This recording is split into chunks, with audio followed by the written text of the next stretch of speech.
ಆದಿತ್ಯಸ್ಯ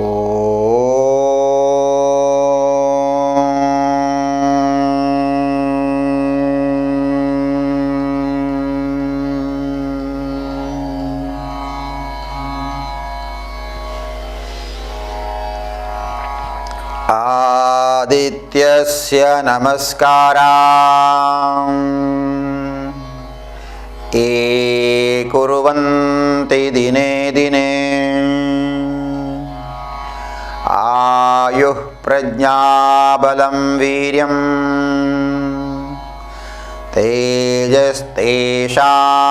ಚ ಜಾಯತೆ. ಓಂ ಶಾಂತಿ ಶಾಂತಿ ಶಾಂತಿ. ಹೊಸ ಕುರಳಿನ ಎಲ್ಲ ವೀಕ್ಷಕ ಬಂಧುಗಳಿಗೆ ಹೃತ್ಪೂರ್ವಕವಾದ ವಂದನೆಗಳು. ಕಳೆದ 6ನೇ ತಾರೀಕಿನಿಂದ ಆರಂಭವಾಗಿರುವಂತಹ ಯೋಗ ದರ್ಶನ ಕಾರ್ಯಕ್ರಮ ಇವತ್ತು ದಿನಾಂಕ 21 ಜೂನ್. ಜಗತ್ತಿನಾದ್ಯಂತ ಯೋಗವನ್ನು ಅಭ್ಯಾಸ ಮಾಡುವುದಲ್ಲ, ಯೋಗ ದಿನಾಚರಣೆಯನ್ನು ಮಾಡ್ತಾ ವಿಶ್ವ ಯೋಗ ದಿನವನ್ನಾಗಿ ಆಚರಿಸ್ತಾ ಇದ್ದಾರೆ. ಈ ಸಂದರ್ಭದಲ್ಲಿ ಭಾರತೀಯರಾಗಿರುವಂತಹ ನಾವು, ಜಗತ್ತಿಗೆ ಯೋಗವನ್ನು ಕೊಟ್ಟಿರುವ ದೇಶದ ಪ್ರಜೆಗಳಾಗಿರುವಂತಹ ನಾವು ಹೆಮ್ಮೆ ಪಡಬೇಕು. ಹಾಗಾಗಿ ಯೋಗದ್ದೇ ಒಂದು ಭಾಗವಾಗಿರುವಂಥ ಮುದ್ರೆಗಳು, ಅದನ್ನು ಇವತ್ತು ಅಭ್ಯಾಸ ಮಾಡೋಣ. 6ನೇ ತಾರೀಕಿನಿಂದ ಆಸನಗಳ ಬಗ್ಗೆ ಒಂದಿಷ್ಟು ನಾವು ಅಭ್ಯಾಸ ಮಾಡಿದ್ದೇವೆ. ಅದಾದ ಮೇಲೆ ಪ್ರಾಣಾಯಾಮದ ಬಗ್ಗೆ ಅಭ್ಯಾಸ ಮಾಡಿದ್ದೇವೆ. ಅದರದ್ದೇ ಒಂದು ಭಾಗವಾಗಿರುವಂತಹ ಮುದ್ರೆಗಳನ್ನು ಇವತ್ತು ನಾವು ಮಾಡೋದನ್ನು ಅಭ್ಯಾಸ ಮಾಡೋಣ. ಮುದ್ರೆಗಳು ಬರೀ ಕೈಯ ಬೆರಳಿಗೆ ಸಂಬಂಧಪಟ್ಟಿರುವಂಥದ್ದು ಮುದ್ರೆಗಳು. ಇಲ್ಲಿ ಬೇರೆ ಬೇರೆ ಮುದ್ರೆಗಳಿದೆ, ನೂರಾರು ಮುದ್ರೆಗಳಿದೆ. ಅದರಲ್ಲಿ ಪ್ರಮುಖವಾಗಿರುವಂತಹ ಕೆಲವು ಮುದ್ರೆಗಳನ್ನು ಮಾತ್ರ ಇವತ್ತು ನಾನು ಅಭ್ಯಾಸ ಮಾಡಿಸ್ತೇನೆ. ಅದನ್ನು ಗಮನಿಸೋಣ. ಕೈಯಲ್ಲಿ ನಮಗೆ 5 ಬೆರಳುಗಳಿದೆಯಲ್ಲ, ಇದು ಪಂಚಭೂತಗಳು ಅಂತ ನಾವು ಸಂಕಲ್ಪ ಮಾಡಿಕೊಳ್ತೀವಿ. ವಿಶೇಷವಾಗಿ ಪೂಜೆ ಮಾಡುವ ಸಂದರ್ಭದಲ್ಲಿ ಆವಾಗ ಪೂಜೆಗೋಸ್ಕರವೂ ಕೂಡ ಮುದ್ರೆಗಳನ್ನು ಉಪಯೋಗ ಮಾಡ್ತಾರೆ. ಬೆರಳುಗಳಿಗೆ ಕರನ್ಯಾಸ ಅಂತ ಹೇಳ್ತಾರೆ. ಅದನ್ನು ಮಾಡುವಂತಹ ಕ್ರಿಯೆಗಳನ್ನು ನೀವು ನೋಡಿರ್ಬೋದು. ಈ ಥರ ಮಾಡ್ತಿರ್ತಾರೆ ಅವರು. ಪೂಜೆ ಮಾಡುವ ಸಂದರ್ಭದಲ್ಲಿ ಬೆರಳುಗಳಿಗೆ ಈ ಥರ ಅಭ್ಯಾಸ ಮಾಡ್ತಾರೆ. ಅದೇ ರೀತಿ ಭರತನಾಟ್ಯವನ್ನು ಮಾಡುವಾಗಲೂ ಕೂಡ ಅದೇ ರೀತಿ ಮುದ್ರೆಗಳಿದೆ. ಭಾರತೀಯ ಕಲೆಗಳಲ್ಲಿ, ಬೇರೆ ಬೇರೆ ಕಲೆಗಳಲ್ಲಿ, ಅದು ಕೂಚಿಪುಡಿ ಇರ್ಬೋದು, ಉತ್ತರ ಭಾರತದ ಕೆಲವು ಪ್ರಾಕಾರಗಳು, ಅದರಲ್ಲೂ ಕೂಡ ನಮ್ಮ ಈ ರೀತಿಯ ಮುದ್ರೆಗಳನ್ನು ಅಲ್ಲಿ ನಾವು ಕಾಣಬಹುದು. ಈ ಬೆರಳುಗಳಲ್ಲಿ ಒಂದೊಂದು ಬೆರಳಿಗೂ ಕೂಡ ಒಂದೊಂದು ಭೂತಗಳನ್ನು, ಪಂಚಭೂತಗಳನ್ನು ಗುರುತಿಸಿದ್ದಾರೆ. ಹಾಗೆ ಹೆಬ್ಬೆರಳು ಇದು ಅಗ್ನಿಯ ಸಂಕೇತ, ಅಗ್ನಿ ಇದು. ಆಮೇಲೆ ಅದರ ಹತ್ತಿರ ಇರತಕ್ಕಂತಹ ಬೆರಳು ಅದು ವಾಯುವಿನ ಸಂಕೇತ.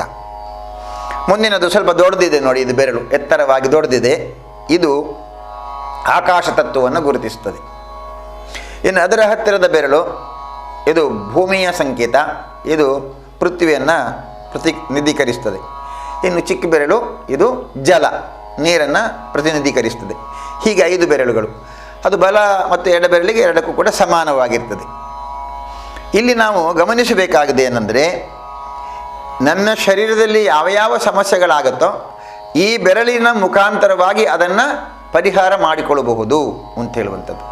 ವಿಶೇಷವಾಗಿ ನಾವು ಧ್ಯಾನ ಮಾಡಬೇಕಾದ್ರೆ ನಾವು ಉಪಯೋಗ ಮಾಡುವಂತಹ ಬೆರಳುಗಳು, ಮುದ್ರೆಗಳು, ಅದರಲ್ಲಿ ಜ್ಞಾನಕ್ಕೆ ಸಂಬಂಧಪಟ್ಟಂಥದ್ದು.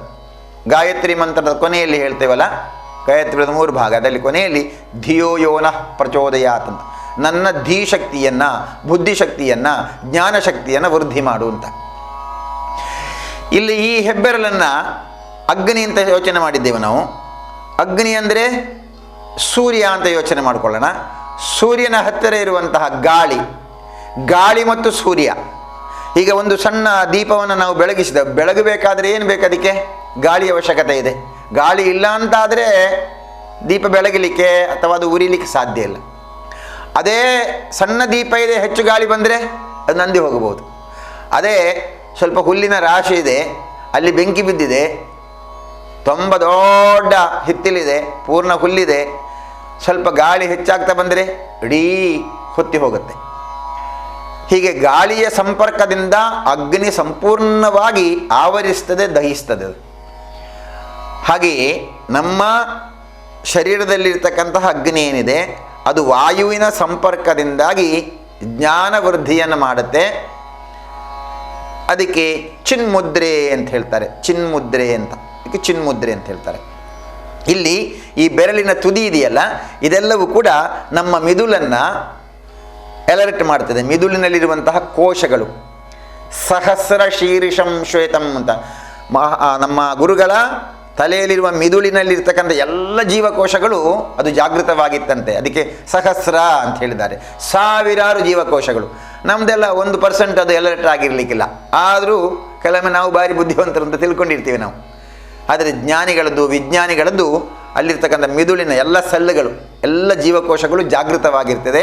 ಅದನ್ನು ಜಾಗೃತಿ ಮಾಡಿಕೊಳ್ಳಿಕ್ಕೋಸ್ಕರ ಸುಮ್ಮನೆ ಕೂರುವಾಗೆಲ್ಲ ನೀವು ಬೆರಳಿನ ತುದಿಯನ್ನು ಮೆಲ್ಲ ಹೀಗೆ ಟಚ್ ಮಾಡ್ತಾ ಇದ್ದರೆ ಸಾಕು.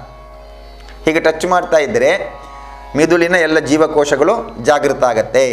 ಹಾಗೆ ಅದೇ ವಿಷಯ ಇಲ್ಲಿ ಬೆಂಕಿ ಮತ್ತು ಗಾಳಿ ಪರಸ್ಪರ ಸಂಬಂಧವನ್ನು ಬೆಸೆಯುತ್ತದೆ. ಇನ್ನು 3 ಬೆರಳುಗಳು ಸೈಲೆಂಟ್ ಇದೆ. ಇದನ್ನು ಆಧ್ಯಾತ್ಮಿಕವಾಗಿ ಚಿಂತನೆ ಮಾಡಿದರೆ ಭಕ್ತಿ, ಜ್ಞಾನ, ವೈರಾಗ್ಯ. ಭಕ್ತಿ, ಜ್ಞಾನ, ವೈರಾಗ್ಯ. ವೈರಾಗ್ಯದ ಹತ್ತಿರ ನಾನು ಎಂಬುದು ಇದೆ. ಇದು ಆಧ್ಯಾತ್ಮಿಕ ನಾನು ಹೇಳ್ತಾ ಇರೋದು. ನಾನು ಎಂಬುದಿದೆ. ನಾನು ಇಲ್ಲಿ ದೊಡ್ಡಣ್ಣ, ಇದು ನೋಡಿ ಭಗವಂತ. ನಾನು ಭಗವಂತನಲ್ಲಿ ಲೀನ ಆಗಬೇಕು. ನಾನು ಭಗವಂತನ ಹತ್ತಿರಕ್ಕೆ ಹೋಗಬೇಕಾದ್ರೆ ಇಲ್ಲೇನಿದೆ? ವೈರಾಗ್ಯ ಇದೆ. ಭಕ್ತಿ ಜ್ಞಾನಗಳ ಮುಖಾಂತರ ವೈರಾಗ್ಯ ಬಂದು ನಾನು ಇಲ್ಲಿಂದ ಬೇರೆಯಾಗಿ ಭಗವಂತನಲ್ಲಿ ಲೀನ ಆಗುವುದು. ಇದು ಆಧ್ಯಾತ್ಮಿಕ ಚಿಂತನೆ. ಇಲ್ಲಿ ಪಂಚಭೂತಗಳಲ್ಲಿ ಅಗ್ನಿ ಮತ್ತು ವಾಯು ಅದು ಪರಸ್ಪರ ಲೀನವಾಗಿದೆ, ಪರಸ್ಪರ ಲೀನ ಆಗಿದೆ. ಅದರ ಪರಿಣಾಮವಾಗಿ ಏನು? ಜ್ಞಾನ ವೃದ್ಧಿ. ಹೀಗೆ ಈ ಮುದ್ರೆಯನ್ನು ಮಾಡಿಕೊಂಡು 3 ಬೆರಳು ಒಟ್ಟಿಗೆ ಇಟ್ಟುಕೊಳ್ಳೋದು, ಮುದ್ರೆಯನ್ನು ಮಾಡಿಕೊಂಡು ಮಂಡಿ ಮೇಲೆ ಇಟ್ಟುಕೊಂಡು ನೆಟ್ಟಗೆ ಕೂತ್ಕೊಂಡು ಇದರಲ್ಲಿ ಜಪ ಮಾಡಬಹುದು, ಓಂಕಾರ ಮಾಡಬಹುದು, ಅಥವಾ ಧ್ಯಾನವನ್ನು ಮಾಡಬಹುದು. 3 ಕೆಲಸಗಳು. ಒಂದು ಓಂಕಾರ ಮಾಡೋದು, ಅಥವಾ ಜಪ ಮಾಡೋದು, ಅಥವಾ ಮೆಡಿಟೇಷನ್ ಧ್ಯಾನವನ್ನು ಮಾಡುವುದು. ಹೀಗೆ ಇದನ್ನು ಮಾಡುವುದರಿಂದ, ಈ ರೀತಿ ಮಾಡುವುದರಿಂದ ನಮ್ಮ ಮಿದುಳಿನ ಎಲ್ಲ ಜೀವಕೋಶಗಳು ಮತ್ತೆ ಜಾಗೃತಿಯಾಗತ್ತೆ. ಜೊತೆಗೆ ಒಂದು ರೀತಿ ಆನಂದ, ತೃಪ್ತಿ, ನೆಮ್ಮದಿ ಇದೆಲ್ಲನೂ ಸಿಗುತ್ತೆ. ಇದು ಜ್ಞಾನ ಮುದ್ರೆ. ಇದಕ್ಕೆ ಇನ್ನೊಂದು ಹೆಸರು ಜ್ಞಾನ ಸರಸ್ವತಿ ಮುದ್ರೆ ಅಂತ ಹೇಳ್ತಾರೆ. ಜ್ಞಾನ ಸರಸ್ವತಿ ಮುದ್ರೆ. ನೋಡಿ, ಈ ಕೈಯ ಬೆರಳುಗಳು ಹೀಗೆ ಪರಸ್ಪರ ಸೇರಿಕೊಂಡು 3 ಬೆರಳು ಒಟ್ಟಿಗಿದ್ದುಕೊಂಡು ಈ ರೀತಿಯಾಗಿ ಇಟ್ಟುಕೊಳ್ಬೇಕು. ಇದು ಜ್ಞಾನ ಸರಸ್ವತಿ ಮುದ್ರೆ, ಜ್ಞಾನ ಮುದ್ರೆ ಅಂತ ಹೇಳಿರ್ತಾರೆ. ಈ ಮುದ್ರೆಯನ್ನು ಸರಿ ಗಮನಿಸಿಕೊಳ್ಳಿ. ಮತ್ತೆ ಮತ್ತೆ ಇದನ್ನು ಮಾಡಿ ಮಾಡಿ ಅಭ್ಯಾಸ ಮಾಡಿಕೊಳ್ಳಿ. ಹೀಗೆ ಇರ್ತದೆ. ಇದನ್ನು ಮತ್ತೆ ಮೆಲ್ಲ ಟಚ್ ಮಾಡುವಂಥದ್ದು. ಇನ್ನು ಇದರಲ್ಲಿ ಮುಂದುವರಿದ ಭಾಗ ಏನಂದರೆ, ಇಲ್ಲಿ ನಾವು ಪರಸ್ಪರ ತಾಗಿಸಿದಾಗ ಮೆಲ್ಲ ಚರ್ಮಕ್ಕೆ ಚರ್ಮ ಮೆಲ್ಲ ತಾಗಬೇಕು. ಆಮೇಲೆ ಅದನ್ನು ಮೆಲ್ಲ ಒಂದು ಸಾಸಿವೆ ಕಾಳಲ್ಲಿದೆ ಅಥವಾ ರಾಗಿ ಕಾಳಿದೆ ಅಂತ ಗ್ರಹಿಸಿ ಮೆಲ್ಲ ಅದನ್ನು ತಿರುಗಿಸಬೇಕು. ಹಾಗೆ ನೀವು ಮಾಡ್ತಾ ಹೋದಾಗ ಸಣ್ಣಕ್ಕೆ ನಿಮಗೆ ಕರೆಂಟ್ ಶಾಕ್ ಹೊಡೆದ ಅನುಭವಕ್ಕೆ ಬರುತ್ತೆ. ಮಾಡ್ತಾ ಇದ್ದ ಹಾಗೆ ಸಣ್ಣಕ್ಕೆ ಶ್ರದ್ಧೆಯಿಂದ ಮಾಡಬೇಕು. ಇಲ್ಲಾಂದರೆ ಬರಲ್ಲ. ಸುಮ್ಮನೆ ಕೂತ್ಕೊಂಡಿರುವಾಗ ಮೆಲ್ಲ ನೀವು ಹಾಗೆ ಮಾಡಿಕೊಂಡ್ರೆ ಆ ರೀತಿಯ ಅನುಭವ ನಮಗೆ ಸಿಗುತ್ತೆ. ಅಂದರೆ ಇಲ್ಲಿ ಒಂದು ರೀತಿಯ ವಿದ್ಯುತ್ ಶಕ್ತಿ ಅದು ಅಲ್ಲಿ ಜಾಗೃತ ಆಗತ್ತೆ. ಅದರ ಪರಿಣಾಮವಾಗಿ ನಮ್ಮ ಶರೀರದ ಮೇಲೆ ಪರಿಣಾಮ ಆಗುತ್ತೆ ಎಂಬುದು 100ಕ್ಕೆ 100 ಸತ್ಯ. ಇದು ಜ್ಞಾನ ಸರಸ್ವತಿ ಮುದ್ರೆ. ಇದನ್ನು ಮತ್ತೆ ಅಭ್ಯಾಸ ಮಾಡಿಕೊಳ್ಳಿ. ಇನ್ನು ಆದಿಮುದ್ರೆ ಅಂತ ಹೇಳ್ತೀವಿ.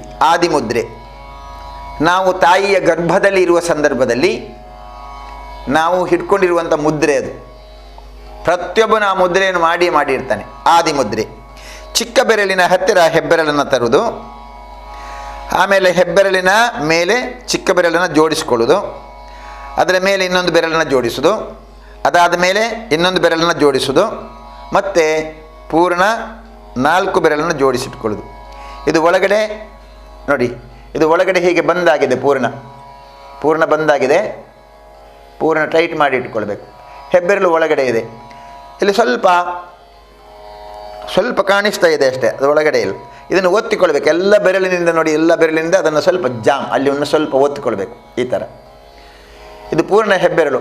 ಇಲ್ಲಿ ಏನು ಅಗ್ನಿ ಪೂರ್ಣ ಸೈಲೆಂಟ್ ಆಗಿದೆ, ಉಳಿದದೆಲ್ಲವೂ ಆವರಿಸಿಕೊಂಡಿದೆ. ಇಲ್ಲಿ ವಾಯು ಮೇಲಿಂದ ಆವರಿಸಿದೆ, ಆಕಾಶ ತತ್ವ ಆವರಿಸಿದೆ, ಭೂಮಿ ಆವರಿಸಿದೆ, ಆಮೇಲೆ ನೀರು ಆವರಿಸಿದೆ. ಪೂರ್ಣ ಎಲ್ಲವೂ ಸೈಲೆಂಟ್ ಆಗಿದೆ. ಇದಕ್ಕೆ ಆದಿ ಮುದ್ರೆ ಅಂತ ಹೇಳುತ್ತಾರೆ. ಈ ಮುದ್ರೆಯನ್ನು ಮಾಡಿಕೊಂಡು ಕೈಯನ್ನು ಮೇಲ್ಮುಖವಾಗಿ ಇಟ್ಕೊಳ್ಬೇಕು. ಈ ಥರ ಮೇಲ್ಮುಖವಾಗಿ ಇಟ್ಕೊಂಡು ಪೂರ್ಣವಾಗಿದ್ದರೆ ಆಗ ನಮಗೆ ವಿಶೇಷವಾಗಿ ಇದು ತಲೆಗೆ ಸಂಬಂಧಪಟ್ಟದ್ದು, ಮಿದುಳಿಗೆ ಸಂಬಂಧಪಟ್ಟದ್ದು. ಇದನ್ನು ಇಟ್ಕೊಂಡು ಪ್ರಾಣಾಯಾಮ ಅಥವಾ ಧ್ಯಾನ, ಜಪ ಇದರಲ್ಲಿ ಕೂಡ ಮಾಡಿಕೊಳ್ಬೋದು. ಇದನ್ನು ಮಾಡಿ ಆದ ಮೇಲೆ ನೀವು ಬಿಡಿಸಿದರೆ ಒಂದು ರೀತಿಯ ಸ್ಪಂದನದ ಅನುಭವ, ಏನೋ ಒಂದು ರೀತಿಯ ಸಂವೇದನೆಗಳು ನಿಮಗೆ ಆ ಕೈಯ ಎಲ್ಲ ಬೆರಳುಗಳಲ್ಲಿ ಸಿಗುತ್ತೆ. ಅದಕ್ಕೆ ಆದಮೇಲೆ ಒಮ್ಮೆ ಅದನ್ನು ಬಿಡಿಸಿಟ್ಟುಕೊಂಡು ಭೈರವಿ ಮುದ್ರೆಯಲ್ಲಿ ಇಟ್ಕೊಂಡು ಅದನ್ನು ಅಭ್ಯಾಸ ಮಾಡಿಕೊಳ್ಬೇಕು. ಹೀಗೆ ಈ ಮುದ್ರೆಯನ್ನು, 2 ಮುದ್ರೆಯನ್ನು ಇವತ್ತು ಅಭ್ಯಾಸ ಮಾಡಿದ್ದೇವೆ. ಈ ಮುದ್ರೆಯನ್ನು ಇನ್ನೂ ಹೆಚ್ಚೆಚ್ಚು ಮುದ್ರೆಗಳನ್ನು ಅಭ್ಯಾಸ ಮಾಡಿಕೊಳ್ಳಿ. ನುರಿತ ಗುರುಗಳ ಹತ್ತಿರದಿಂದ ಅಭ್ಯಾಸ ಮಾಡಿಕೊಂಡ್ರೆ ಒಳ್ಳೆಯದು. ಪುಸ್ತಕ ನೋಡಿದರೆ ನಮಗೆ ಅದು ಚೆನ್ನಾಗಿ ಬರಲ್ಲ. ಹಾಗೆ ಗುರುಗಳ ಹತ್ತಿರ ಇದ್ದುಕೊಂಡು ತುಂಬ ಚೆನ್ನಾಗಿ ಆಗುತ್ತೆ. ಇವತ್ತಿನ ಈ ಸಂಚಿಕೆಯನ್ನು ಇಲ್ಲಿಗೆ ಮುಕ್ತಾಯ ಮಾಡೋಣ. ವಿಶೇಷವಾಗಿ ಇವತ್ತು ಜೂನು 21ನೇ ತಾರೀಕು ಮತ್ತೆ ನೆನಪು ಮಾಡ್ತಾ ಇದ್ದೇನೆ. ಹೊಸಕುರಲಿನ ಈ ಒಂದು ವಿಶೇಷ ಸಂಚಿಕೆ ಯೋಗ ದರ್ಶನ ಕಾರ್ಯಕ್ರಮಕ್ಕೆ ನನ್ನನ್ನು ಕರೆಸಿ ಈ ಕಾರ್ಯಕ್ರಮವನ್ನು ನಿರ್ದೇಶನ ಮಾಡಲಿಕ್ಕೋಸ್ಕರ ಅನುವು ಮಾಡಿಕೊಟ್ಟಂತಹ ಹೊಸಕುರಲಿನ ಎಲ್ಲ ಸಿಬ್ಬಂದಿ ವರ್ಗದವರಿಗೆ ಹೃತ್ಪೂರ್ವಕವಾಗಿ ವಂದಿಸ್ತಾ ಇದ್ದೇನೆ. ಹೀಗೆ ಈ ಕಾರ್ಯಕ್ರಮವನ್ನು ಯಾರ್ಯಾರು ವೀಕ್ಷಿಸಿದ್ದೀರಾ ಅವರಿಗೆಲ್ಲರಿಗೂ ನನ್ನ ವಂದನೆಗಳು. ಜೊತೆಯಲ್ಲಿ ಯಾರ್ಯಾರು ಇದನ್ನು ವೀಕ್ಷಿಸಿ ಮನೆಯಲ್ಲಿ ಅಭ್ಯಾಸ ಮಾಡಿ ಅದರ ಲಾಭವನ್ನು ಪಡ್ಕೊಂಡಿದ್ದೀರಿ ಅವರಿಗೂ ಕೂಡ ನನ್ನ ವಂದನೆಗಳು. ಪ್ರಥಮ ದಿವಸ ಈ ಕಾರ್ಯಕ್ರಮದ ಉದ್ಘಾಟನೆಯ ಸಂದರ್ಭದಲ್ಲಿ ಒಂದಿಷ್ಟು ವಿಚಾರಗಳನ್ನು ನಿಮ್ಮ ಗಮನಕ್ಕೆ ತಂದಿದೆ. ಯೋಗ ನಮ್ಮ ಜೀವನಕ್ಕೆ ತುಂಬ ಹತ್ತಿರದ್ದು. ಯೋಗ ಮಾಡ್ತಾ ಮಾಡ್ತಾ ಎಲ್ಲ ಸಮಸ್ಯೆಯನ್ನು ನಿವಾರಣೆ ಮಾಡ್ಬೋದು. ಶರೀರದ್ದು, ಮನಸ್ಸಿದ್ದು, ಬುದ್ಧಿಯದ್ದು. ಶರೀರಕ್ಕೆ ಬೇಕಾದ ಮದ್ದನ್ನು ಡಾಕ್ಟ್ರು ಕೊಡ್ಬೋದು, ಆದರೆ ಮನಸ್ಸಿಗೆ ಸಂಬಂಧಪಟ್ಟದ್ದನ್ನು ಯಾರು ಕೊಡಲ್ಲ. ಬುದ್ಧಿಗೆ ಸಂಬಂಧಪಟ್ಟಂತಹ ತುಮೂಲವನ್ನು ಯಾವುದೋ ಪುಸ್ತಕಗಳೋ, ಯಾವುದೋ ವಿಚಾರಗಳೋ, ಯಾವುದೋ ಭಾಷಣಗಳೋ, ಯಾವುದೋ ಹಿತವಚನಗಳೋ ಅದನ್ನು ಸರಿ ಮಾಡ್ಬೋದು. ಆದರೆ ಮನಸ್ಸಿಗೆ ಟ್ರೀಟ್ಮೆಂಟ್ ಸಿಗಬೇಕು ಅಂತ ಆದರೆ, ಮನಸ್ಸಿಗೊಂದು ಶಕ್ತಿ ಬರಬೇಕು ಅಂತ ಆದರೆ ಅದಕ್ಕೆ ಖಂಡಿತವಾಗಿಯೂ ಯೋಗ, ಪ್ರಾಣಾಯಾಮ, ಮುದ್ರೆ ಅನಿವಾರ್ಯ. ಹಾಗಾಗಿ ಇದನ್ನು ಚೆನ್ನಾಗಿ ಅಭ್ಯಾಸ ಮಾಡಿ, ನುರಿತ ಗುರುಗಳ ಹತ್ತಿರದಿಂದ ಅಭ್ಯಾಸ ಮಾಡಿ. ಹಾಗೆಯೇ ನನ್ನ ಫೋನ್ ನಂಬರು ಉಳಿದದ್ದೆಲ್ಲ ನಿಮಗೆ ಇಲ್ಲೇ ಸಿಗುತ್ತೆ. ಏನು ನಿಮಗೆ ಅವಶ್ಯಕತೆ ಇದ್ದರೆ ಖಂಡಿತವಾಗಿಯೂ ನನ್ನನ್ನು ಸಂಪರ್ಕಿಸಿ. ಫೋನ್ ಮುಖಾಂತರ ಬೇಕಾದರೆ ಸಂಪರ್ಕಿಸಿ. ನಿಮ್ಮ ಸಮಸ್ಯೆಗಳಿಗೆ ಪರಿಹಾರವನ್ನು ಕೊಡುವಲ್ಲಿ ಸತರ್ಕನಾಗಿರ್ತೇನೆ ಎಂಬಂತಹ ನಂಬಿಕೆಯನ್ನು ನಿಮಗೆ ಕೊಡ್ತಾ, ಎಲ್ಲ ವೀಕ್ಷಕ ಬಂಧುಗಳಿಗೆ ವಂದಿಸ್ತಾ, ವಿಶೇಷವಾಗಿ ಹೊಸಕುರಲಿನ ಸಿಬ್ಬಂದಿ ವರ್ಗದವರಿಗೆ ವಂದಿಸ್ತಾ ಈ ಕಾರ್ಯಕ್ರಮವನ್ನು ಮುಕ್ತಾಯ ಮಾಡೋಣ. ಕೊನೆಯಲ್ಲಿ ಶಾಂತಿ ಮಂತ್ರದೊಂದಿಗೆ ಮುಕ್ತಾಯ ಮಾಡೋಣ. ಎಲ್ಲರಿಗೂ ಕೂಡ ಹೃತ್ಪೂರ್ವಕವಾದ ವಂದನೆಯನ್ನು ಸಲ್ಲಿಸ್ತಾ ಮುಕ್ತಾಯ ಹಂತಕ್ಕೆ ಬರೋಣ. ಬೆನ್ನೆಲುಬನ್ನು ನೇರ ಮಾಡಿಕೊಳ್ಳಿ. ಇವತ್ತು ಅಭ್ಯಾಸ ಮಾಡಿರುವ ಚಿನ್ಮುದ್ರೆಯನ್ನು ಮಾಡಿಕೊಳ್ಳೋಣ. ಕಣ್ಣುಗಳನ್ನು ಮೆತ್ತಗೆ ಮುಚ್ಚಿಕೊಳ್ಳೋಣ. ಶ್ರೀ ಗುರುಗಳನ್ನು ಸ್ಮರಣೆ ಮಾಡಿಕೊಳ್ಳಿ. ಶರೀರ, ಮನ, ಬುದ್ಧಿಗೆ ಬರುವಂತಹ ಎಲ್ಲ ರೋಗ ರುಜಿನಾದಿಗಳಿಗೆ ಮದ್ದು ಕೊಟ್ಟಿರುವಂತಹ ಪತಂಜಲಿ ಮಹಾಮುನಿ ಆಬಾಹು ಪುರುಷಾಕಾರ, ಸೊಂಟದ ಮೇಲ್ಭಾಗ ಪುರುಷಾಕಾರವಾಗಿದ್ದು ಶಂಖಚಕ್ರಾಸಿಧಾರಿಣ, ಕೈಯಲ್ಲಿ ಶಂಖಚಕ್ರವನ್ನು ಧರಿಸಿರುವ ಸಹಸ್ರ ಶೀರ್ಷಂ ಶ್ವೇತಂ, ತಲೆ 1000 ತಲೆಗಳು, 1000 ಹೆಡೆಗಳಿರುವ ಆದಿಶೇಷನ ಅಪರಾವತಾರವಾಗಿರುವ ಗುರುಶ್ರೇಷ್ಠರನ್ನು ಮನಸ್ಸಿನಲ್ಲಿ ಸ್ಮರಣೆ ಮಾಡಿಕೊಳ್ಳೋಣ. ಅವರ ಸ್ಮರಣೆ, ಅವರು ಹೇಳಿಕೊಟ್ಟಿರುವಂಥ ದಾರಿ ಅದೆಲ್ಲವೂ ನಮಗೆ ಜೀವನಕ್ಕೆ ಆಪ್ಯಾಯಮಾನವಾಗಿರುವುದು. ಅದನ್ನು ನೆನಪು ಮಾಡಿಕೊಳ್ತಾ ಆ ಗುರು ಚರಣಾರವಿಂದವನ್ನು ಸ್ಮರಣೆ ಮಾಡ್ತಾ ಮುಕ್ತಾಯ ಮಾಡೋಣ.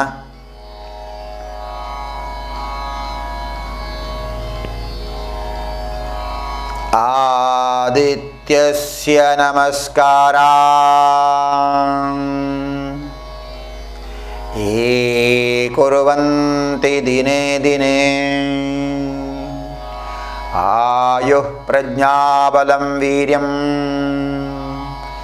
ತೇಜಸ್ತೇಷಾಂ ಚ ಜಾಯತೆ. ಸರ್ವೇ ಭವಂತು ಸುಖಿನಃ, ಸರ್ವೇ ಸಂತು ನಿರಾಮಯಾಃ, ಸರ್ವೇ ಭದ್ರಾಣಿ ಪಶ್ಯಂತು, ಮಾ ಕಶ್ಚಿತ್ ದುಃಖಭಾಗ್ ಭವೇತ್. ಓಂ ಶಾಂತಿ ಶಾಂತಿ ಶಾಂತಿ.